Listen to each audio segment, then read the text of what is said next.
शंकराचार्य कृपापात्रं दीशमादिगुणार्णवं श्रीशठार्यतीशानं देशिकेन्द्रमहं भजे प्रपद्ये निरवद्यानां निषद्यां गुणसम्पदां शरणं भवभीतानां षटकोपमुनीश्वरं वेदान्तदेशिकेतीन्द्रकटाक्षलब्धत्रय्यन्तसारमनवद्यगुणं बुधाग्र्यं नारायणाद्य यतिदुर्यकृपाभिषक्तं श्रीरङ्गनाथमिति शेखरमाश्रयामः श्रीमते श्रीवञ्चटकोप श्रीरङ्गनाथ यतीन्द्रमहादेशिकाय नमः श्रीरङ्गलक्ष्मणमुनीन्द्रपदाब्जवृङ्गं श्रीवासुदेवगुरुवरिकृपावलम्बं श्रीवीरराघवगुरुत्तमलब्धबोधं श्रीवत्सचिन्नमगमर्शनमाश्रयामः श्रीमते श्रीवत्सङ्कार्य महादेशिकाय नमः रामानुजदया पात्रं ज्ञान वैराग्यभूषणं श्रीमद् वेङ्कटनाथार्यं वन्दे वेदान्तदेशिकं लक्ष्मीनाथसमारम्भां नाथयामुनमध्यमाम् अस्मदाचार्यपर्यन्तां वन्दे गुरुपरम्परां यो नित्यमच्युतपदाम्बुजयुग्मरुक्मव्यामोहतसहितराणि तृणाय मेने अस्मद्गुरोर्भगवतोऽस्य दयैकसिन्धोः रामानुजस्य चरणौ शरणं प्रपद्ये माता पिता युवतयस्तनया विभूतिः सर्वं यदेव नियमेन मदन्वयानामाद्यसनकुलपतेर्वकुलाभिरामं श्रीमततङ्ग्रेयुगलं प्रणमामि मूर्धना भूतं सरश्च महदाक्वय भट्टनाथ श्रीभक्तिसार कुलशेखर योगी वाहन भक्तांग्रेणु परकाल यतीन्द्रमिश्रान् श्रीमत्पराङ्कुशमणिं प्रणतोऽस्मि नित्यम् नीलातुङ्गस्तनगिरितटी सुप्तमुद्बोध्य कृष्णं पारार्त्यं स्वं श्रुतिशतशिरःसिद्धमध्यापयन्ति स्वोचिष्टायां सृजनगलितं या बलात्कृत्य पुङ्क्ते गोदा तस्यै नमैदमिदं भूय एवास्तु भूयः आण्डवैरपुதுவை ஆண்டாள் அரங்கற்கு பண்ணு திருப்பாவே பல்பதியம் இன்னிசையால் பாடிக் கொடுத்தாள் நற்பாமாலை பூமாலை சூடிக் கொடுத்தாளை சொல்லு சூடிக் கொடுத்த சுடற்கொடியே தொல்பாவை பாடி அருள வல்ல பல்வளையாய் நாடி நீ வேங்கடவர்க்கென்ன விதியன்றி மாற்றம் நாம் கடவா வண்ணமே நல்கு கீழ்வானம் வெள்ளென்று எருமை சிறு வீடு மெய்வான் பரந்தன காண்மி கொள்ள பிள்ளைகளும் போவான் போகின்றாரே போகாமல் காத்து உன்னை கூவுவான் வந்து நின்றோம் கோதுகரமுடைய பாவாய் எழுந்திராய் பாடிப்பறை கொண்டு மாவாய் பிளந்தானை மல்லரை மாட்டிய தேவாதி தேவனை சென்று நாம் சேவித்தால் ஆவாவென்று ஆராய்ந்து அருளேலோரெம்பாவாய்.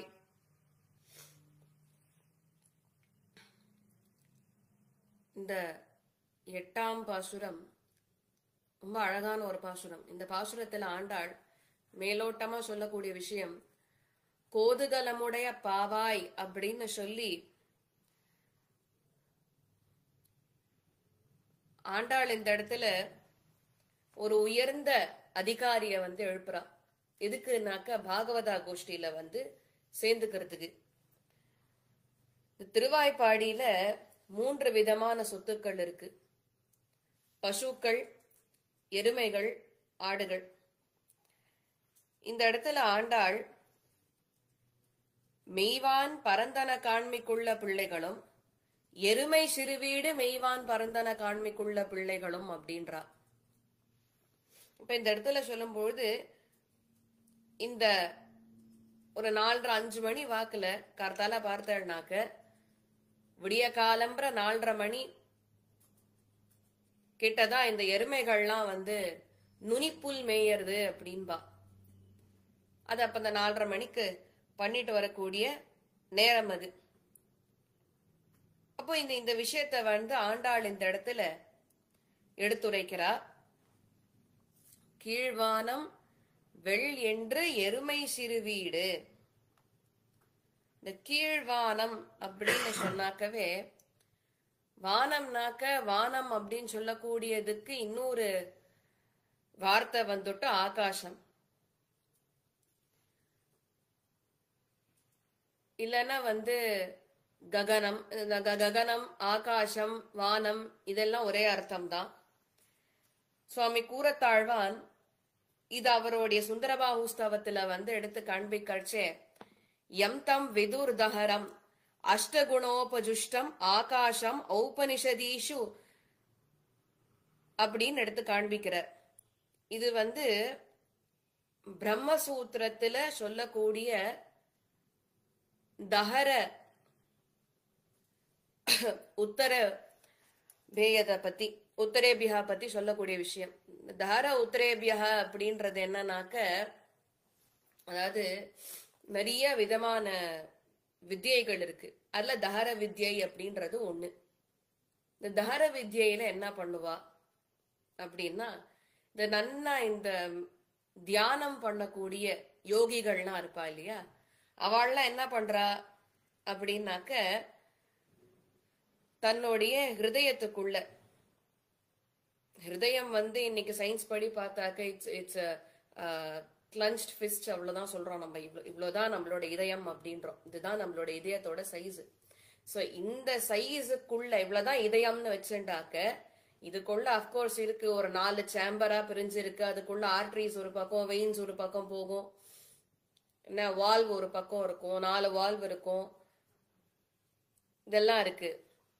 இந்த கிளன்ச்ட் ஃபிஸ்டுக்குள்ள நம்ம கண்டக்க தெரியாத ஒரு விஷயம் என்னன்னாக்க, இந்த இதயத்துக்குள்ள சர்வேஸ்வரன் ஆகிய அந்த எம்பெருமான் பிராட்டியோட கூட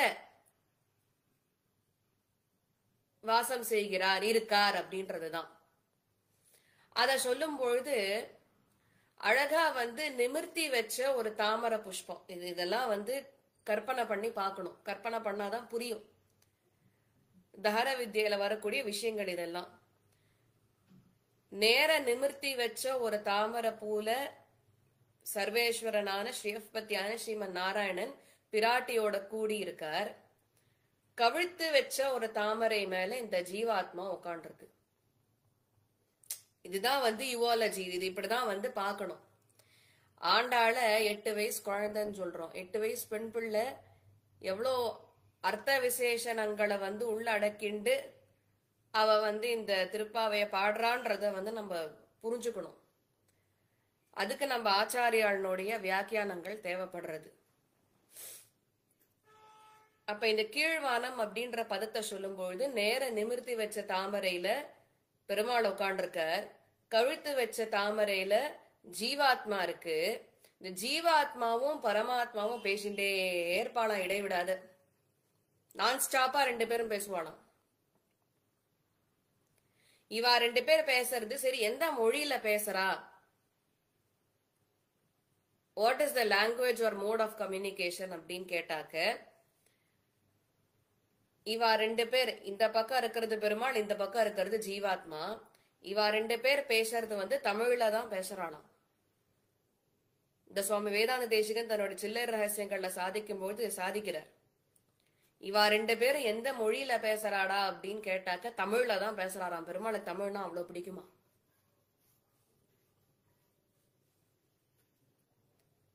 தேவாதி தேவன் சொல்லக்கூடிய அதே வரதராஜன் அதனால தான் தமிழ்நாட்டிலே எழுந்துள்ளிருக்கார். அவ்வளவு பிரீத்தி. நீங்க இவ பெருமாளுடைய புறப்பாடெல்லாம் பார்த்தேன்னாக்க முன்னாடி வந்து பிரபந்தம் சேவிக்கிறவாதான், பிரபந்தம் சொல்றவாதான் முன்னாடி போவா. பெருமாளை வந்து பின்தொடர்ந்துட்டு வரக்கூடியதுதான் வேதங்கள். இத்தனைக்கும் பெருமாள் வேதஸ்வரூபி. ஆக இந்த எம்பெருமான் இந்த இடத்துல சொல்லும் பொழுது சர்வேஸ்வரன் நிமிர்த்தி வச்ச தாமரையில உட்காண்டிருக்கார். கவிழ்த்து வச்ச தாமரையில ஜீவாத்மா உட்காண்டிருக்கு. ஒரு அனுக்ஷணமும் சர்வேஸ்வரன் வந்து இந்த ஜீவாத்மாவோட கூட பேசிண்டே இருக்கார். என்ன சுவாமி பேசுவார்? என்ன இருக்கு பேசுறதுக்கு அப்படின்னு கேட்டா, சதா, அதாவது every second, every microsecond, nanosecond அந்த ஜீவாத்மாக்கு வந்து இது நல்லதுன்னு பெருமாள் சொல்லிட்டே இருப்பாராம். சரி, இதெல்லாம் என் காதுல விழவே இல்லையன்னா, இந்த 2 காதுல விழக்கூடிய சத்தம் வெளிப்புறத்தை நோக்கி இருந்ததுன்னா உள்ள விழற சத்தம் கேட்காது.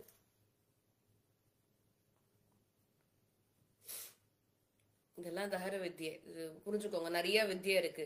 பிரம்ம வித்யை, தஹர வித்யை, அக்னி வித்யை, நிறைய இருக்கு. வித்யை அப்படின்னாக்க ஞானம் அப்படின்னு அர்த்தம். ஆச்சா? இப்ப இந்த தஹர வித்ய ஆண்டாள் இந்த இடத்துல புகுத்துறா. அப்படி அந்த எம்பெருமான் நேர நிமிர்த்தி வச்ச தாமரை புஷ்பத்துல அவர் ஒரு பக்கம் உட்கார்ந்துண்டு கவிழ்த்து வச்ச தாமரையில நம்ம உட்காண்டிருக்கோம். நம்மனாக்க என்ன ஆத்மா, இந்த ஆத்மாவானது உட்காண்டிருக்கு. இவா 2 பேர் பேசிட்டு இருக்கா, தமிழ்ல தான் பேசுறா. ஆச்சா? இப்ப இந்த நேர நிமிர்த்தி வச்ச தாமரையில சர்வேஸ்வரன் உட்காண்டிருக்காரு. அவரை நான் தியானம் பண்ணணும், அவரை நான் பார்க்கணும், அவரை தரிசிக்கணும் அப்படின்னாக்க என்ன பண்ணணும் அப்படின்னா, வெளியில போக்கஸ் ஆயிட்டு இருக்கிற மைண்ட உள்ள வந்து போக்கஸ் பண்ண வைக்கணும். அதுக்கு நான் என்ன பண்ணணும்? மெடிடேஷன் அப்படின்னு ஒண்ணு சொல்றோம், அது பண்ணணும். இந்த மெடிடேஷன் அப்படின்றத இவ மெதுவா கிராஜுவலா பண்ண பண்ண பண்ண அவளுடைய கான்சென்ட்ரேஷன் இம்ப்ரூவ் ஆயிட்டே இருக்கும். அப்போ ஒரு கட்டத்துல என்ன ஆகும், அந்த ஞானமும் சேரும், ஃபோக்கஸ் இம்ப்ரூவ் ஆகும். ஃபோக்கஸ அவ அதுக்கப்புறம் எதை நோக்கி திருப்பறா அப்படின்றதுதான் இப்ப அடுத்த விஷயம். சாதாரணமா தியானம் பண்றச்சே ஏதோ ஒரு அர்ச்சாமூர்த்திய தியானம் பண்றேன், இன்னைக்கு நம்பெருமாளை தியானம் பண்றேன், நாளைக்கு ஸ்ரீனிவாசனை தியானம் பண்றேன், ஏதோ ஒரு அர்ச்சாமூர்த்தி எம்பெருமானோடது, அந்த அர்ச்சா விக்கிரகத்தை தியானம் பண்றோம், ரைட்டு. ஒரு கட்டத்துக்கு மேல அதுல ஒரு மெச்சூரிட்டி, ஒரு பக்குவம் வரும் தெரியுமா? அந்த பக்குவம் இவன் என்ன பண்றா அப்படின்னாக்க, இந்த யோகிகள் அப்படின்ற ஸ்டேஜுக்கு போறா இல்லையா? இப்ப அந்த யோகி அப்படின்ற அந்த ஸ்டேஜுக்கு போகும்போது இவாள்லாம் தன்னுடைய போக்கஸ அந்த இதயத்துக்குள்ள இருக்கிற இந்த நிமிர்த்தி வச்ச தாமரை புஷ்பத்துக்கு மேல, பூக்கு மேல உட்கார்ந்து இருக்கிற பெருமாள் பிராட்டியை போக்கஸ் பண்றா. அது அவ்வளவு ஈஸி கிடையாது. One of the toughest task அது. ஏன் அப்படின்னாக்க, இத சொல்லும் போதுதான் உள்ள தஹராகாசம்னு ஒண்ணு சொல்றா. தஹராகாசம்னாக்க தஹர புண்டரீகம் இதெல்லாம் வருது. இது தஹர வித்தியில வரக்கூடிய விஷயங்கள். இதெல்லாம் கீழ்வானம்ன்ற அந்த ஒற்றை சொல்ல தஹர வித்தியை கொண்டு அடக்கிட்டா ஆண்டாள். இப்ப தஹர புண்டரீகம்னா என்ன, தஹராகாசம்னா என்ன, இதுதான் நம்ம புரிஞ்சுக்கணும். தஹர புண்டரீகம்ன்றதுதான் இப்ப உங்கள்கிட்ட கொஞ்ச நேரம் முன்னாடி சொன்னேன் இல்லையா, இந்த நிமிர்த்தி வச்ச தாமரை மலர், அதுதான் தஹர புண்டரீகம். தாராகாசம்னா இதயத்துக்குள்ள கும் இருட்டு, ஒண்ணுமே கண்ணுக்கு தெரியாது, இருள் சூழ்ந்து இருக்கக்கூடிய இடம். அதுல நிமிர்த்தி வச்ச தாமரையில ஒரு பக்கம் எம்பெருமான் பிராட்டியோட கூட எழுந்தருள் இருக்கார், இன்னொரு புறத்துல என்ன இருக்கு, அந்த ஜீவாத்மா இருக்கு. இந்த பெருமாள் எழுந்தருளி இருக்கக்கூடிய, பெருமாள் பிராட்டியோட கூடி உட்கார்ந்து இருக்கக்கூடிய அந்த தாமரை மலர் புண்டரீகம்னு அதுக்கு சம்ஸ்கிருதத்துல பெயர். புண்டரீக பெருமாள், புண்டரீகாட்சன் அப்படின்லாம் பெருமாளை சொல்றோமே, அந்த எம்பெருமான் உட்காண்டிருக்கக்கூடிய அந்த தாமரை மலர், இந்த கும் இருட்டுக்கு நடுவுல அந்த எம்பெருமான் உள்ள உட்காண்டிருக்கார். அவரை கண்டுபிடிக்கணும், அதுதான் பெரிய விஷயம். அவர் உட்காண்டிருக்காரா இல்லையான்றது கேள்வி இல்ல, அவர் உட்காண்டிருக்கார் அப்படின்றதான் உபனிஷத்து வேதங்கள் எல்லாமே எடுத்துரைக்கிறது. அந்த கும் இருட்டுக்கு நடுவுல உட்காண்டிருக்கிற பெருமாளை நான் எப்படா கண்டுபிடிக்கிறது அப்படின்னா, அதுக்கு நமக்கு ரெண்டு விஷயம் ஹெல்ப் பண்றது. கோர்ஸ் நம்மாழ்வார் தன்னுடைய திருவாய்மொழியில இதே விஷயத்த ஒரு இடத்துல அனாலஜியா எடுத்து காமிக்கிறார். இன்னொரு விஷயம் சொல்லும் பொழுது, சுவாமி வேதாந்த தேசிகன் தன்னுடைய பாதுகா சஹஸ்ரத்திலையும் சரி, ஸ்ரீஸ்துதியிலையும் சரி, இது ஒரு அனாலஜியா அவர் கொண்டு வர்றார். நிறைய நம்ம கனெக்ட் பண்ணிக்கலாம். பாதுகா சஹஸ்ரத்துல காஞ்சன பத்ததி, அதுல எடுத்த எடுப்பிலேயே அவர் சொல்றார் முதல் ஸ்லோகத்திலேயே, கல்யாண பிரகிருதிம் வந்தே பஜந்தீம் காஞ்சனஸ்ரீயம் பதார்ஹாம் பாதுகாம் சௌரேஹே பதையேவ நிவேஷிதம் பதையேவ நிவேஷிதம் பதையேவ நிவேஷிதாம் அப்படின்னு எதுல சொல்றார் அப்படின்னு கேட்டாக்கா, பாதுகா சஹஸ்ரத்துல. அந்த எம்பெருமானுடைய இந்த பாதுகைகள் இருக்கே, அது அதை நான் வணங்குறேன் அப்படின்றார். வந்தே அப்படின்னாக்க வணங்குறேன், நமஸ்காரம் பண்றேன்னு அர்த்தம். அந்த பாதுகை எதால பண்ணப்பட்டிருக்கு அப்படின்னாக்க, அழகா தங்கத்தால் பண்ணப்பட்ட ஒரு பாதுகை. என்ன இருக்கு அதுல அப்படின்னா, நிறைய மங்களங்கள் நிரம்பி இருக்கக்கூடிய பாதுகையானது தங்கத்தால் பண்ணப்பட்டது. மங்களங்கள் நிரம்பி இருக்கக்கூடிய பாதுகை ஆச்சா, மங்களங்கள் நிரம்பி இருக்கக்கூடிய பாதுகை. அந்த பாதுகை எங்க இருக்கு பாருங்க. மகாலட்சுமிக்கு எப்படி பெருமாள் தன்னுடைய திருமார்புல வக்ஷஸ்தலத்துல இடத்தை கொடுத்தாரோ, அந்த மாதிரி தன் திருமேனியில பாதுகைக்கும் ஒரு இடத்தை கொடுத்திருக்காரு. நம்பெருமாளுக்கும் பாதுகைக்கும் பொருத்தம் ஜாஸ்தி. நம்ம இன்னைக்கு ஏதாவது ஒரு இடத்துக்கு போனோம்னாக்க கூகுள் மேப்பை யூஸ் பண்ணிக்கிறோம். பெருமாளுக்கு இப்ப ஆச்சு டிசம்பர் 30ஆம் தேதி கிட்ட 31ஆம் தேதி கிட்ட இதா ஆரம்பிக்கும். வைகுண்ட ஏகாதசிக்கு முன்னாடி வரக்கூடிய 10 நாள் பிரம்ம உற்சவம். பகல் 10, அடுத்த 10 நாள் வைகுண்ட ஏகாதசில இருந்து ஆரம்பிச்சு ரா10 அப்படின்னு நடக்கும். எல்லா கோள்கள்லயும் விமர்சையா நடக்கும். அதுல ஸ்ரீரங்கத்துல மட்டும் பார்த்தேன்னாக்கா பகல் 10க்குன்னா அதுக்கு ஒரு மண்டபம் வச்சுருக்கார், ரா10க்குன்னா அதுக்கு ஒரு மண்டபம், துவஜாரோகணம் கொடியேற்றம் உற்சவத்துக்குன்னா அதுக்கு ஒரு மண்டபத்துக்கு போவார், பவித்ரோற்சவம் வந்ததுன்னா அதுக்கு ஒரு மண்டபத்துக்கு போவார், புறப்பாடு 10 நாள் நடக்கிறதே பிரம்மோற்சவம் நடக்கிறதே 10 நாள் உற்சவம். அதுல ஒரு நாளைக்கு ஒரு மண்டபத்துல இருப்பார். எந்த மண்டபத்துல இருக்காருன்றது பாதுகாதேவியை கேட்டாதான் தெரியும். பெருமாளுக்கு இருக்கிற ஒரே ஒரு கூகுள் மேப் பாதுகாதேவி மட்டும்தான். பாதுகையை விட்டு பெருமாளால் இருக்க முடியாது, பாதுகையால பெருமாளை விட்டு இருக்க முடியாது. இதெல்லாம் பாதுகா சஹஸ்ரத்துல சுவாமி வேதாந்தேசிகன் எடுத்து காண்பிப்பார். இந்த பாதுகை எப்படி இருக்குன்னா தக தக தக தக தகன்னு ஜொலிக்கிறது. எப்படி இரண்யவர்ணாம்னு தாயார சொல்றோமோ அந்த மாதிரி ஜொலிக்கிறது பாதுகை. அப்படிப்பட்ட அந்த பாதுகை தாயார பத்தி ஸ்ரீஸ்துதியில சொல்லும்போது யோகாதிரம்ப துவரித மனசோ யுஷ்மதைர் காந்தி யுக்தம் அங்க எடுக்கிறார் ஸ்ரீஸ்துதியில. இதெல்லாம் நமக்கு டிராயிங் கன்க்ளூஷன்ஸ்க்கு இதெல்லாம் யூஸ்ஃபுல்லா இருக்கும். எதுக்கு அப்படின்னா தார வித்தியை பத்தி சொல்லும்போது அந்த எம்பெருமானை எப்படி ட்ரேஸ் அவுட் பண்றது? நீ கும்மிருட்டுல அந்த பெருமாள் உட்காண்டிருப்பாருன்னு சொல்றீங்க, அந்த எம்பெருமான நான் எப்படி கண்டுபிடிக்கிறதுனா பாதுகை அதை வச்சுட்டுதான். இந்த பாதுகாதேவி பெருமாளினுடைய தாமரை திருவடியில எழுந்தருள் இருக்காளே தாமரை பாதங்கள்ல, அந்த பாதுகாதேவியினுடைய அந்த வெளிச்சம் அந்த தேஜஸ் ஆனது பெருமாளினுடைய முகத்தை நமக்கு காண்பிச்சு கொடுக்குமா. பாதுகாதேவி அந்த இடத்துல ஆச்சாரிய ஸ்தானத்தை எடுத்துக்கிறா.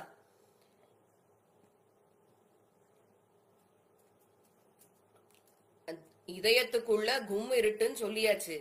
அந்த கும் இருட்டுக்கு நடுவுல பெருமாள் பாதுகையை சாத்திண்டு பிராட்டியோட கூட நிமிர்த்தி வச்ச தாமர மலர்ல உட்காண்டிருக்காருன்னு சொல்லியாச்சு. அப்ப ஒரு யோகியானவர் அந்த எம்பெருமான தியானத்தின் மூலியமா மெடிடேஷன் மூலியமா எப்படி கண்டுபிடிப்பாருன்னா இந்த பாதுகை தான் அவளுக்கு மீடியேட்டர். அதை என்ன பண்ணோமா, அந்த பாதுகையில இருக்கிற அந்த மாணிக்க வஜ்ர ரத்ன சமாக்கியா பத்ததின்னு இருக்கு அதே பாதுகா சாஸ்திரத்துல. சுவாமி தேசிகன் அதுல எடுத்து காண்பிக்கிறச்சே வெவ்வேறு விதமான ரத்னங்களை அந்த பாதுகாதேவி பதிச்சுட்டு இருக்கா. ரத்னங்கள் கூடவே அந்த பாதுகை முழுக்க தங்கம் நிரம்பி இருக்கக்கூடியது. அந்த பாதுகாதேவி என்ன பண்றாளா, தக தக தக தக தக தகன்னு ஜொலிக்கிறாவ, தகதகன்னு பிரகாசிக்கிறா. அந்த பிரகாசம் என்ன ஆறுது, அந்த வெளிச்சம் என்ன ஆறுது, அந்த தகதகன்னு அவ ஜொலிக்கிறா இல்லையா, ஜொலிப்பு அந்த ஒரு லைட் அப்படியே நமக்கு த்ரோ பண்றது எங்க அப்படின்னா பாதுகாதேவியோட அந்த தகதக பிரகாசம் பெருமாளனோட திருமுக மண்டலத்தை நம்ம காண்பிச்சு கொடுக்கறது மாதிரி. அனாலஜி யார் பண்ணுவா?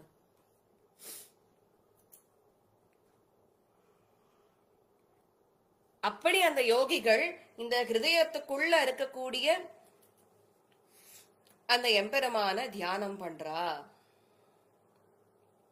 அப்படின்னு அர்த்தம்.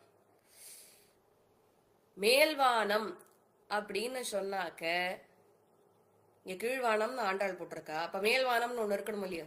அந்த மேல்வானம் அப்படின்றது பரமபதம், கீழ்வானம்ன்றது சம்சாரம். இப்ப இந்த எம்பெருமான் கீழ்வானத்துல எப்போ உட்காருவார் அப்படின்னா அந்த கீழ்வானமானது சுத்த ஸ்பட்டிகமா இருக்கணும். சுத்த ஸ்பட்டிகம்னு சொன்னாக்க பியூரிட்டி, கம்ப்ளீட்லி பியூர். அப்படி இருந்தா மட்டும்தான் கிளீனா பியூரா இருக்கணும். அப்படி இருந்தா மட்டும்தான் என்ன ஆறுது, அந்த இடத்துல கீழ்வானத்துல பெருமாள் உட்காண்டிருக்காரு நம்மளால சொல்லவே முடியும். ஆச்சா, இப்ப அது சுத்த ஸ்பட்டிகமா இல்ல அப்படின்னாக்க எம்பெருமான் உட்கார மாட்டார். வெள்ளென்று கீழ் வானம் இருக்க வேண்டும். இது வந்து பிரதிவாதி பயங்கர அன்னகராச்சார சுவாமி சாதிக்கக்கூடிய ஒரு விஷயம். ஆக இந்த தஹர வித்யை உபாசனைக்கும் மற்ற உபாசனைகளோட கூட தஹர வித்யா உபாசனையும் மற்ற உபாசனைகளும் உபனிஷத்கள் சொல்றதே அது எங்கடா கொண்டு போய் நம்மள சேர்க்கறதுன்னா தேவாதி தேவனை சென்று நாம் சேவித்தால் அந்த கனெக்ஷன் அங்கே இங்க வருது. ஆச்சா, கீழ்வானம் வெள்ளென்று எருமை சிறுவீடு. கீழ்வானம் வெள்ளென்றுன்றதுக்கு பார்த்தோம். எருமை சிறுவீடு மெய்வான் பரந்தனக்கான். இதுக்கு அபினவ தேசிகன் சுவாமி வந்து இந்த பாசுர வியாக்கியத்துல வந்து சொல்றார். அவர் இந்த எருமை அப்படின்றதுக்கு வந்து நடை பார்த்தேன்னாக்க கொஞ்சம் மெதுவாதான் நடக்கும். அது பசுமாடை காட்டிலும். அதனாலதான் யாரையா வெய்யும் போது கூட எரும மாட்டுல மழை பெஞ்ச மாதிரி நிக்காதன்பா. ஏன்னா அந்த எருமாடு அவ்வளவு மெதுவா நகரும். அந்த அந்த மாதிரி இந்த இடத்துல வந்து ஆண்டாள் குறிக்கிறது வந்து மோட்சம். சோ எருமைகளாட்ட இருந்தோம் அப்படின்னாக்க we take our own time to reach the destination அப்படின்னு அர்த்தம். எருமை சிறுவீடு. இதுங்கள்லாம் என்ன பண்ணும் அப்படின்னா இந்த எருமைகள்லாம் ஒரு இடத்துக்கு போனோம் அப்படின்னாக்க நேரம் அந்த இடத்துக்கு போகாது.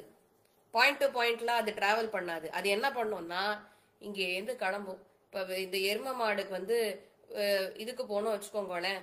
இப்ப அந்த பாச்சாரதி தெப்ப குளத்து வரைக்கும் போகணும்னு வச்சுக்கோங்களேன். எங்கேயோ அங்க வந்து இந்த விஆர் பள்ளி ஸ்ட்ரீட் கிட்ட எங்கேயோ இருக்குன்னு வச்சுக்கோங்க. அங்கேருந்து அது வந்து குளத்துக்கு போகணும் இல்ல கோயிலுக்கு போகணும்னு வச்சுக்கோங்க. வழியில இருக்கிற குளம் பாக்கி இடங்கள்லாம் நல்லா சுத்தி பார்த்துட்டு மெதுவாதான் அது போகும். ஆனா அது டெஸ்டினேஷனுக்கு போயிடும். ஆனா it takes its own time. டைரக்டா போகாது. இருக்கிற இடம்லாம் நல்லா சுத்தி பார்த்துட்டு போலாமா அப்படிங்கும். அது என்ன பக்தி நிஷ்டர்கள்லாம் எப்படி இருக்கா அப்படின்னாக்க அவ வந்து பகவத் அனுபவத்துல ஆழ்ந்திருக்கா. அதனால மோட்சத்துக்கு போறதுக்கு அவளுக்கு தாமதமா இருது. அதனால இந்த விஷயத்த சொல்லும் போது இவெல்லாம் இந்த எருமைகளாட்டம் அப்படின்னு ஆண்டாள் சொல்றா. வேற சரணாகதி பண்ணவா யார் மாதிரி அப்படின்னாக்கா பசுக்கள் ஆட்டம். ஒரு வில்லு இருக்கு, ஒரு அம்பு இருக்கு. ஒரு அம்பு வந்து ஒரு வேகத்தோட தான் அந்த வில்லுல இருந்து கிளம்பும் இல்லையா. ஸ்ட்ரெயிட்டா போய் அதுக்கு என்ன டார்கெட்டா அதை அடிச்சுட்டு தான் கீழே விழும். அந்த மாதிரி ஒரு பிரபன்னன் ஒரு சரணாகதி பண்ணின ஒருத்தர் அந்த மாதிரி இருக்கிற பசுக்கள் அம்புகள் ஆட்டம் வேகமா மோட்சத்துக்கு போறதுக்கு டிராவல் பண்ணுவா. எந்த விதமான நடுவுல இந்த டிலே எல்லாம் இருக்காது. நிறுத்தி நிந்து நிதானமா பாக்கி காரியங்கள்லாம் ஆறா அமர முடிச்சு அப்புறம் போறேன். ஜென்ரலா இது சரணாகதி பண்ண வாழ்ட்ட பார்க்க கூடாத ஒரு லட்சணம். இது புரியுறதா? நம்ம சொல்றோமே சரணாகதியை பண்ணினுட்டு இருமா சம்சார வேலைகள்லாம் முடிச்சுடுறேன், கணவனை பார்க்கணும், பிள்ளைகளை பார்க்கணும், பசங்களுக்கு கல்யாணம் பண்ணி கொடுக்கணும், அவளை கல்யாணம் பண்ணி கொடுத்தாச்சுன்னா குழந்தைகளை பார்த்துக்கணும், அவா குழந்தை பிறக்கும், அவா குழந்தைகளை நாங்க தான் மடியில வச்சுட்டு உட்காந்துக்கணும். இதெல்லாம் நாங்க முடிச்சுடுறோம். இதுக்கப்புறமா காலக்ஷேபாதிகள் பண்ணிக்கிறோம், உபன்யாசத்துக்கு போறோம். ஆட்டம் 80 வயசு ஆட்டம். 80 வயசு வரைக்கும் நம்ம இருப்போமா அப்படின்றதே ஒரு பெரிய கொஸ்டின் மார்க். இததான் புரிஞ்சுக்க மாட்டேன்றோம். எல்லாத்தையும் முடிச்சுட்டு நான் நிதானமா வரேன்னா பாருங்க, நமக்கா காலம் காத்துட்டு இருக்க போறது இல்ல.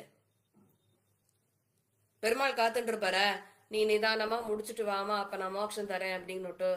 நம்ம எந்த இடத்துக்கு போறப்போ ஒண்ணும் வேண்டாம். இங்கேருந்து இப்ப வைகுண்ட ஏகாதசிக்கு டிக்கெட் அவள்லாம் ரிலீஸ் பண்ணிட்டா டிடிடில. கரெக்டா? அவ 11 மணிக்கு கார்த்தால் நிறைய பேர் புக் பண்ணிருப்பாள். இங்கேருந்து திருப்பதிக்கு நான் எப்படி போகணும் அப்படின்னா திருப்பதிக்கோ திருமலைக்கோ எதுக்கு டிக்கெட் புக் பண்றோம்? திருப்பதி வரைக்கும் தான் ட்ரெயின் இருக்கு. இங்கேருந்து கார்ல போறேள் இல்ல ட்ரெயின்ல போறேள் அப்படின்னா கூட நம்ம என்ன பண்றோம்? ரிட்டர்ன் டிக்கெட் போட்டுட்டு தான் அடுத்த வேலை பார்ப்போம். 18ஆம் தேதி சேவையா 19ஆம் தேதி ரிட்டர்ன் டிக்கெட்டை முதல்ல போட அப்புறம் பாத்துக்கலாம். ஏன்னா ரிட்டர்ன் டிக்கெட் ரொம்ப முக்கியம். நல்ல காலம் பெருமாள் மோட்சத்துக்கு ரிட்டர்ன் டிக்கெட்டை வைக்காம விட்டார். இல்லைன்னா அதுக்கும் சேர்த்து ரிட்டர்ன் டிக்கெட்டை போட்டுட்டு இருங்கோ சுவாமி மோட்சம் இன்ன தேதியிலன்னு சொல்லுங்க, ரிட்டர்ன் டிக்கெட்டை நாங்க போட்டுறோம், போயிட்டு விசிட் பண்ணிட்டு திருப்பி வந்துடுறோம். அதனால்தான் அது வந்து பர்மனன்ட் பிக்ஸ்டு டெபாசிட். அது சரணாகதியில வந்து நான் சரணாகதி பண்ணிட்டேன் அப்படின்ற அந்த விஷயத்த நம்ம சரணாகதின்னு ஒண்ணு பண்ணிட்டோம்னு வச்சுக்கோங்களேன், திருப்பி வந்து ரிட்டர்ன் டிக்கெட் அங்க வந்து கேட்க முடியாது. ரெண்டாவது, பெருமாள்கிட்ட டிலேன்னு கேட்க முடியாது. பெருமாள் நமக்கு 60 வயசு தான் இந்த ஜென்மத்துல அப்படின்னு முடிவு பண்ணிட்டாருன்னா, 60வது வயசு ஐஷுமணம் முடிவு பண்ணிவிட்டார், சங்கல்பிச்சுட்டாருனாக்க அவர்கிட்ட போயிட்டு சுவாமின்னு ஒரு 2 வருஷம் ப்ளீஸ் நான் என் பேரன் பேத்திலாம் கொண்டாடிட்டு அப்புறமா நான் வரேன் அப்படின்னா அப்படிலாம் பெருமாள் விடுறது இல்லை. கிளம்புனா கிளம்ப வேண்டியதுதான். நம்மள்ட்ட என்ன பர்மிஷன் கேட்டுருப்பார், நமக்கு தான் ஒன்றும் தெரியாது. பர்மிஷன் கேட்டா நம்ம என்ன பண்ணுவோன்றது அவருக்கும் நல்லா தெரியும். முதல்ல 1 வருஷம்பா, அப்புறம் 2 வருஷம்பா, அப்புறம் அதுவே 5 ஆகும், 6 ஆகும், 7 ஆகும், இப்படி போயிட்டே இருக்கும், வரவே மாட்டான். கரெக்டா? சோ இந்த சரணாகதன் இடத்துல அந்த ஒரு எந்தூசியாசம், அந்த கியூரியாசிட்டி, அந்த ஒரு சுறுசுறுப்பு இருக்கணும். அது எதிர்பார்த்துட்டே இருக்கணும். மோட்சத்துக்கு எப்ப போய், மோட்சத்துக்கு எப்ப போய், மோட்சத்துக்கு எப்ப. ஒருத்தர் பாஷிக்கார இடத்துல ராமானுஜர் எழுந்தரோடு இருந்த காலத்துல ராமானுஜர் இடத்துல போய் கேட்டாராம், சுவாமி நான் சரணாகதி பண்ணிவிட்டேன், மோட்சத்துக்கு இன்னும் எத்தனை காலம் இருக்குன்னு அடியே எனக்கு தெரியாது, தெரியறதுக்கு வாய்ப்பு இல்லையே. அப்ப அப்படி இருக்கிறச்சே இருக்கிற நாட்களை எப்படி கழிக்கிறது எனக்கு கஷ்டமா இருக்கு அப்படின்னாராம். அப்ப பாஷிக்காரர் ஒண்ணு சொன்னாராம்,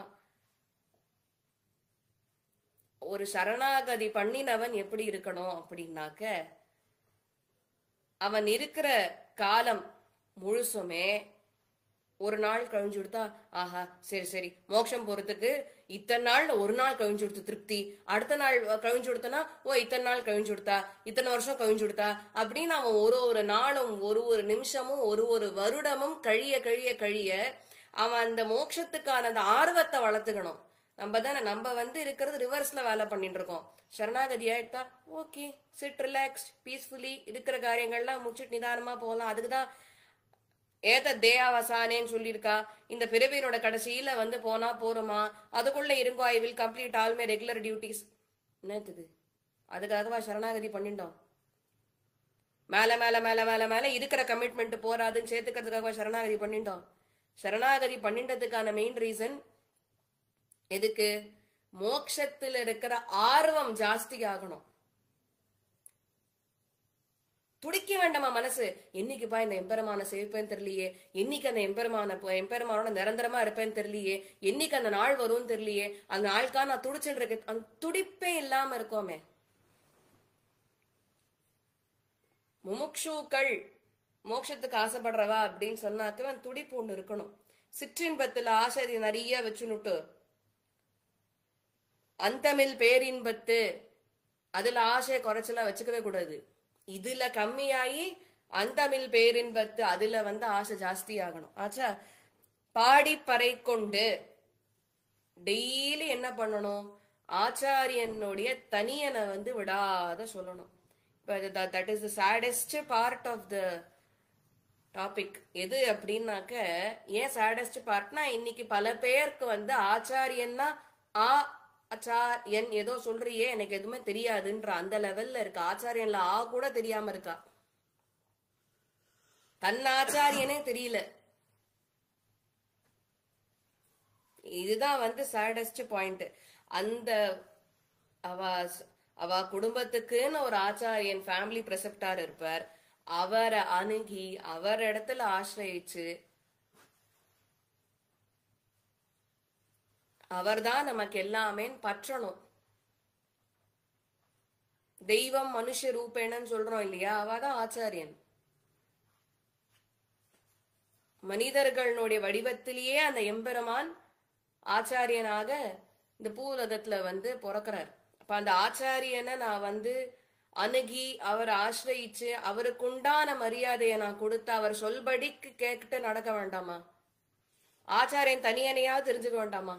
லீஸ்ட் அதான் அதை பாடி பறை கொண்டு அப்படின்னாக்க, மதுர கவி ஆழ்வார் ஆட்டம் ஆச்சாரியனுடைய பெருமையை வந்து எல்லா இடத்துலயும் நிலநாட்டணும். எல்லா இடத்துலயும் நிலநாட்டணும். மதுர கவி ஆழ்வார் என்ன பண்ணார்? நம்ம ஆழ்வார தன் ஆச்சாரியனாக ஏத்தண்டார், நம்ம ஆழ்வார ஆசிரியிச்சார். நம்மாழ்வார பத்தி ஒரு பிரபந்தம், ஒரே ஒரு பிரபந்தம் தான் மொத்தமாய் மதுரகவி ஆழ்வார் பாடியிருக்கார். கண்ணினும் சிறுத்தாம்பினால் கட்டுண்ண பண்ணிய பெருமாங் என்னப்பனில் நன்னித்தன் குருகூர் நம்பி என்ற கால் அன்னிக்கும் அமுதூரும் என் நாவுக்கேன்ட்டார். ஒரே ஷாட்ல முதல் பாசுரத்திலேயே ஆச்சாரியனோட ஏற்றத்தை எடுத்து காண்பிச்சுட்டார். தொடர்றது பாக்கி இருக்கிற 10 பாடல்கள்லயும் அந்த பிரபந்தம் முழுவதுமே ஆச்சாரியன் நம்மாழ்வார் பெருமைதான். அந்த பாசுரத்துல சொல்லும்போது கண்ணினும் சிறுத்தாம்பினால் கட்டுண்ண பண்ணிய பெருமான் என்னப்பனில், இந்த தாமோதர வைபவத்தை நிகழ்த்தினானே அந்த சர்வேஸ்வரன், அந்த எம்பெருமானுடைய லீலைகள், அந்த எம்பெருமானுடைய அனுபவமானது எப்படி இருக்குன்னா நாக்குல தேன் ஊர்றார் போல். என்னப்பனில் நன்னி தென்குருகூர் நம்பி என்ற கால், என்னைக்கு என்னுடைய நாக்குல தென்குருகூர் சுவாமி நம்மாழ்வாரனுடைய நாமங்கள் இசைக்க ஆரம்பித்ததோ அன்னைக்கு என்னுடைய நாக்குல அமிர்தம் ஊறினா மாதிரி இருக்குன்றார். அதுதான் உண்மையான அமிர்தம்ன்றார். எனக்கு எங்க ஆச்சாரியனுடைய பெயர், அவருடைய தனியன், அவருடைய பெருமைகள், இதுதான் எனக்கு அமிர்தம். பெருமாளுடையது நாக்குல தேன் ஊர்றார் போல், அது ஆச்சாரியன் பெருமைன்றது அமிர்தம் நாக்குல ஊர்றா மாதிரின்றார். பாடிப்பறை கொண்டு மிக்குள்ள பிள்ளைகளும்னு சொல்லும் போது யாரெல்லாம் இந்த மோட்சத்துக்கு ஆசைப்படுறாளோ அவள்லாம் சரணாகதி பண்ணிக்கிறது தான் உச்சிதம். ஏன் அப்படின்னு சொன்னாக்க பக்தி யோகம் பண்றதுக்கான தகுதி நம்மளிடத்துல கிடையாது. இருந்தா கண்டிப்பா காம்ப்ரிஹெண்ட் பண்ணி பண்ணலாம், பட் நம்மள்ட்ட கிடையாது. அப்ப அவ சரணாகதி அப்படின்றத அவளுடைய ஆச்சாரியனை ஆசிரிச்சு பண்ண வேண்டியது. போவான் போகின்றாரை போகாமல் காத்து உன்னை கோவான் நின்றோம். இதுக்கு சொல்லும் பொழுது பிபி அன்னகராச்சார சுவாமி, பிரதிவாதி பயங்கரம் அன்னகராச்சார சுவாமி ஒரு விஷயம் இந்த இடத்துல சொல்றார். உத்தீர்ணம், அதாவது பாஷிக்காரருக்கு மட்டுமே, பகவத் ராமானுஜருக்கு மட்டுமே உரிய குணம் இது. இந்த குணம் ரொம்ப கஷ்டம் பெறறது. என்னன்னா ராமானுஜருக்கு முன்னாடி இருந்தவாளுக்கு ராமானுஜரனுடைய திருமுடி சம்பந்தம், ராமானுஜர் பின் வந்தவாளுக்கு ராமானுஜரனுடைய திருவடி சம்பந்தம். இது எத்தனை பேர் இடத்துல நம்மளால பார்க்க முடியும் சொல்லுங்க?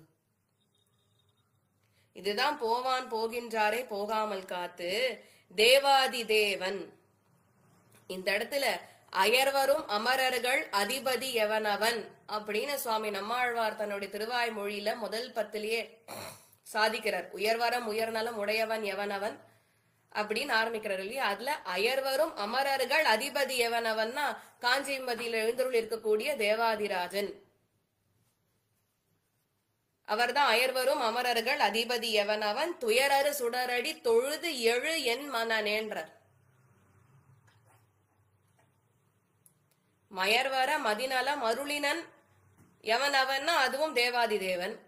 உயர்வர உயர்நலம் உடையவன் எவனவன்னா அதுவும் தேவராஜன் தான். அயர்வரும் அமரர்கள் அதிபதி எவனவன்னா அதுவும் தேவராஜன் தான். கடைசியில தொழுதெழன் மனனே அப்படின்னு சொல்றதும் தேவாதிராஜனை தான். அந்த எம்பெருமான விழுந்து சேவிச்சு திருப்பி எழுந்து திருப்பி சேவிச்சு திருப்பி எழுந்து திருப்பி சேவிச்சு திருப்பி எழுந்து திருப்பி இதுதான் பண்ணிட்டு இருக்கணும். இந்த விஷயத்த யாருக்கு தெரியுமா அடுத்தது சொன்னார்? நேர ஆண்டாளுக்கு தான் சொன்னார். பூய ஏவாஸ்து பூயக. என்ன பண்ணணும்னா நமஸ்காரம் பண்ணணும், திருப்பி எழுந்துக்கணும், திருப்பி எழுந்து சேவிக்கணும், திருப்பி எழுந்துக்கணும், திருப்பி நமஸ்காரம் பண்ணணும், திருப்பி எழுந்து திருப்பி நமஸ்காரம் பண்ணணும். இப்படியே பண்ணிட்டே இரு அப்படின்றார். நமஸ்காரம் பண்ணின வண்ணமே இருன்றார். நமஸ்காரம் பண்ண வண்ணமே நம்ம பல பேரை நினைச்சுப்போம் ஒரே தரிய ஆட்டஷா திடால்னு கீழே விழுந்துடணும், அப்படியே படுத்துன்னு விடலாம்னா அப்படியே படுத்துனா தூக்கம் தான் வரும். அவர் தூங்க சொல்லல, நமஸ்காரம் பண்ணி எழுந்து திருப்பி நமஸ்காரம் பண்ணுன்றார். தேவராஜனுக்கு சொல்லும் பொழுதும் அதேதான். மல்லரை மாட்டியன்னு சொல்லும் பொழுது இந்த அகங்காரம் மமக்காரம் போன்றவர்கள் இருவலை போல் எதிர்ந்து வந்த மல்லரை சாவத்தீர்த்த அப்படின்னு அர்த்தம். சாவத்தவிர்த்த அதாவது என்னன்னாக்க இந்த அகங்காரம் மமக்காரம் இது ரெண்டுமே தான் இந்த இடத்துல சொல்லப்படுறது. என்ன பண்ணும்? இந்த அகங்காரம் மமக்காரம் அழித்தவன் அப்படின்னு அர்த்தம். மல்லரை மாட்டிய மாவாய் பிளந்தானை மல்லரை மாட்டிய அப்படின்னு அர்த்தம். மாவாய் பிளந்தானைனா அன்று துரகவாய் கீண்ட முடியாய் நங்கள் நரகவாய் கீண்டானும் நீயே அப்படின்னு சொல்றா பாருங்க. ஆழ்வார் சொன்ன விஷயம் இது. அப்ப ஒரு ஆச்சாரியன் இந்த இடத்துல ஆண்டாள் எடுத்து காண்பிக்கிறார். ஒரு ஆச்சாரியனுடைய பெருமை எத்தகையது அப்படின்னாக்க, ஊமையா இருக்கிறவனை கூட பேச வைக்கக்கூடியதான் ஆச்சாரியனுடைய பெருமைகள். புரியுதா? ஒருத்தனுக்கு அஜ்ஞானம் இருக்கிற வரைக்கும் அவனுக்கு ஞானம் இல்ல அப்படின்னா அவன் ஒரு மிருகத்துக்கு சமானம் அப்படின்னு நிறைய விஷயங்கள் நீதி ஸ்லோகங்கள்லாம் அதுக்கு இருக்கு. அவனுக்கு ஞானம் பிறக்கணும். அப்ப இந்த சர்வேஸ்வரன் என்ன பண்றார் அப்படின்னாக்க, ஆச்சாரியன் ரூபத்துல தானே நம்மளுக்கு ஞானத்தை கொடுத்து அவனை பற்றி பேசும்படிக்கு செய்கிறார் அப்படின்னு அர்த்தம். புரியுறதா? அப்ப இப்படி இருக்கிற நிலையில பிரகிருதம் ஆச்சாரியன் தான். பிரகிருதம் ஆச்சாரியன்னா இப்ப இருக்கிற ஆச்சாரியன் தான் பெரிய லிவிங் எக்ஸாம்பிள். ஏன்னா இப்ப நீங்க பார்த்தா வச்சுக்கோங்களேன், ஃபார் எக்ஸாம்பிள் நம்மாழ்வார் எடுத்துக்கோங்க. அவர் அவதரித்த நாள்ல இருந்து பேசல, ஒண்ணும் பண்ணல. ஆனா மதுரகவி ஆழ்வார் ஒரே ஒரு கல் எடுத்து கீழே தூக்கி போட்டுட்டு, செத்தத்தின் வயிற்றில் சிறியது பிறந்தால் அது எத்தை தின்று எங்கே கிடக்கும்னு கேட்டதுக்கு நம்மாழ்வார் டக்குன்னு வாயை திறந்தார் பாருங்க. திருவாயை வளர்ந்து அத்தை தின்று அங்கே கிடக்கும்னு சொன்னார் பாருங்க. அதுதான் ஆச்சாரியன். இத்தனை வருஷம் அவர் ஒண்ணுமே பேசலையான்னா அவர் யோக நிதிரையில இருந்தார். தன்னுள்ள இருந்த அந்த சர்வேஸ்வரனை தியானம் பண்ணிட்டு இருந்தார். புரியுறதா? அப்ப அந்த ஆச்சாரியன் என்ன பண்றார்? இந்த ஆச்சாரிய கட்டாட்சம் ஒருத்தரை மாத்துறது. நம்மாழ்வார் ஆட்டம் தான் ஒவ்வொரு ஆச்சாரியனும். அதனாலதான் ஆள வந்தார் தன்னுடைய ஸ்தோத்திரங்கள்ல சொல்லும் பொழுது, ஸ்தோத்திர ரத்னத்துல 5வது ஸ்லோகம் நம்மாழ்வார குறிக்கிறார். மாதா பிதா யுவதய ஸ்தனயா விபூதிஹி சர்வம் எதேவ நியமேன மதன்வயானாம் ஆத்யஸ்ய ந குலபதேர் வகுலாபிராமம் ஸ்ரீமத் ததங்கிரி யுகலம் பிரணமாமி மூர்த்னா. தாயாய் தந்தையாய் மக்களாய் மற்றுமாய் முற்றுமாய் இருக்கக்கூடியது சுவாமி நம்மாழ்வார்னு அந்த இடத்துல எடுத்து காண்பிக்கிறார். இது யார் நன்னா பற்றிண்டான்னு எக்ஸாம்பிள்னா மதுரகவி ஆழ்வார் தான்.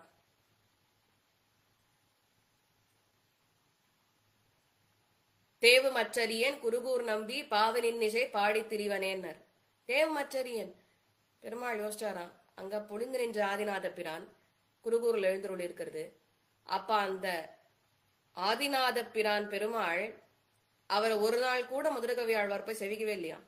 நித்தியம் போவார், நம்மாழ்வார செய்வார், உள்ள ஒருவர் அவருக்கு தொண்டு புரிஞ்சுட்டு இருப்பாரு. இவ்வளவுதான். நம்மாழ்வார் நிறைய தடவை சொல்லி பார்த்தாரா, போய் அந்த ஆதிநாதனை போய் செவிச்சுட்டு வாப்பா, பெருமாளை சேவிக்கணும், சேவிக்காத இருக்கக்கூடாதுன்னா. சரி போனா போறது, போய் சேவிச்சுட்டு வரேன்னு ஒரே ஒரு நாள் சேவிச்சுட்டு வந்தாராம். அப்ப பெருமாள் சந்தோஷப்பட்டாராம். பத்தியா நம்ம பிள்ளை இன்னைக்கு நம்மள சேவிச்சுட்டானே, அவ்வளவு சந்தோஷப்பட்டாராம். அவ்வளவு ஆனந்தம் பெருமாளுக்குள்ள. இத்தனை ஆண்டு சேவிக்க வரல, இப்ப சேவிக்க வந்திருக்காங்க, அவ்வளவு சந்தோஷமா பெருமாளுக்கு. அப்ப மதுரகவி ஆழ்வாரை பார்த்து சொன்னாரா ஒரு வார்த்தை, பா இன்னைக்காவது என்ன சேவிக்கணும்னு தோண்டித்தே, சந்தோஷம் சந்தோஷம்னாரா. அப்ப கூட மதுரகவியோட ஒரே ஒரு வார்த்தை தான் சொன்னார் ஆழ்வார், எங்க சுவாமி உங்களை சேவிக்க சொன்னார், அதுக்காக வந்தேன், உமக்காக எல்லாம் சேவிக்க வரல, எங்க ஆச்சாரியன் சேவிக்க சொன்னார், சேவிக்க வந்திருக்கேன்னாரா. அதுதான் ஆச்சாரிய பிரதிபக்தி. உடனே நாள்ல இருந்து நான் பெருமாள் சேவிக்க மாட்டேன், எங்க ஆச்சாரியனை மட்டும் சேவிச்சுக்கிறேன்னு சொல்லிட்டு போறது இல்ல, அங்க பக்தி நிலைக்க போறது இல்ல. ஆச்சாரியனை தெய்வமா பாவிக்கிற நிலை அது, அது வரணும், ஒவ்வொருத்தருக்குள்ளயும் வரணும். ஆச்சா. ஆராய்ந்து அருளல். அருள் அப்படின்னாக்க எம்பெருமான் இடத்துல கிருப்பைய பிரார்த்தனை பண்றது. எந்த மாதிரி கிருப்பை அப்படின்னா, நான் சம்சாரத்துல அழுதுன்னு இருக்கேன், புலம்புறேன், வலியில துடிக்கிற இந்த சம்சார தாபத்துல. நம்மள பார்த்தா நம்மள யார பார்த்தாலுமே அந்த மாதிரி அழுது புலம்புற மாதிரி தெரியாது. ஆனா அந்த மாதிரி புலம்பணும்ன்றதுதான் விஷயம். சம்சாரத்தை பார்த்து பயப்படணும். ஆனா நம்மள இங்க ரொம்ப சௌக்கியமா இருக்கும். நீங்க போய் ஜெய விஜயாள்லாம் கேட்டேன்னாக்க சம்சார வாசனையே வேண்டான்பா. அவளுக்கு நம்மள பார்த்தா பயமா இருக்கும், வேண்டவே வேண்டாம், பெருமாளை விட்டு நிரந்தரமா பிரிஞ்சிருக்க வேண்டியதுனால வரும், நான் மாட்டேன், இனி எத்தனை பிறவிகள் எடுக்கணுமோ அந்த சர்வேஷன் அடையறதுக்கு இங்க சௌக்கியமா இருக்கேன்பா. நமக்கான அவளை பார்த்தா என்ன சுவாமி அப்பத்தானே கைங்கரியம் தொண்டுன்ற என்ன தொண்டு? நீங்க தொண்டு புரியறதெல்லாம் எனக்கு வேண்டாம். இங்க பாருங்க, ரொம்ப சௌக்கியமா இருக்கேன், வெளில போனேன், ஜாலியா இருக்கேன், சாப்பிட்டேன், வந்தேன், தூங்கினேன். நமக்கு அந்த சம்சாரத்தினுடைய அந்த தாபம், இந்த வலி நம்ம எக்ஸ்பிரஸ் பண்ணல. இன்னும் அதை எக்ஸ்பிரஸ் பண்ணணும். அதை எக்ஸ்பிரஸ் பண்ணி நான் இவ்வளவு கஷ்டப்படுறேன், நாராயணா என்னை காப்பாத்து அப்படின்னு சொல்லி புலம்பணும். அதுதான் விஷயம். அது உணர்ந்து சொல்றதுன்றது ஒண்ணு இருக்குல்ல, அது அந்த அருளை தான் ஆண்டாள் பிரார்த்தனை பண்ற. ஆராய்ந்த அருள். நான் இங்க சம்சாரம் அப்படின்னு சொல்லக்கூடிய துன்பக்கடல்ல நான் அவதிப்பட்டு இருக்கேன், நீ அனுகிரகம் பண்ணி எனக்கு மோட்ச மார்க்கத்தை காண்பிச்சு கொடுன்னு சென்று நாம் சேவித்தால்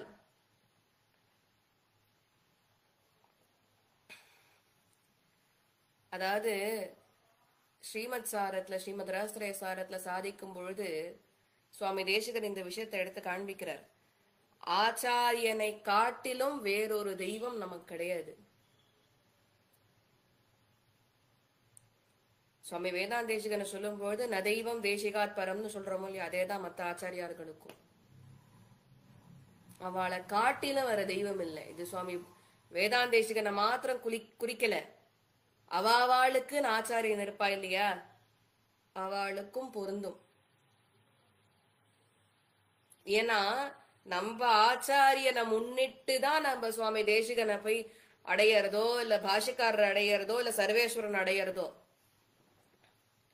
இவா இன்னைக்கு நமக்கு வழிகாட்டலன்னா சுவாமி வேதாந்த தேசிகனை யார் நம்ம புரிஞ்சுக்க போறோம், தெரிஞ்சுக்க போறோம்? ஒன்னும் கிடையாது. இங்க அவளுடைய ஆச்சாரியன், இந்த சரணாகதி பண்ணி வச்ச ஆச்சாரியன், சமாசனம் பண்ணி வச்ச ஆச்சாரியன் இவா இன்னைக்கு இல்லைன்னா ஏது சுவாமி தேசிகனை பத்தி தெரிஞ்சுக்கிறது? இவாதான் நமக்கு ஃபர்ஸ்ட் பிரையாரிட்டி. இவாளை முன்னிட்டுதான் ஆச்சா. அதனால நம்ம என்ன பண்ணணும்னாக்க, நம்ம ஆச்சாரியர்களை நாம் சேவித்தால், அப்படி ஆச்சாரியனை போய் சேவிச்சு நம்மளுடைய சந்தேகங்கள், இந்த அஜ்ஞானத்தினால நிறைய சந்தேகங்கள், நிறைய இடங்கள்ல நிறைய வீடியோக்கள் பார்த்திருப்போம், நிறைய விஷயம் தெரிஞ்சு வச்சுட்டு இருப்போம். ஆனா எது சரி எது தப்புன்னு தெரியாது.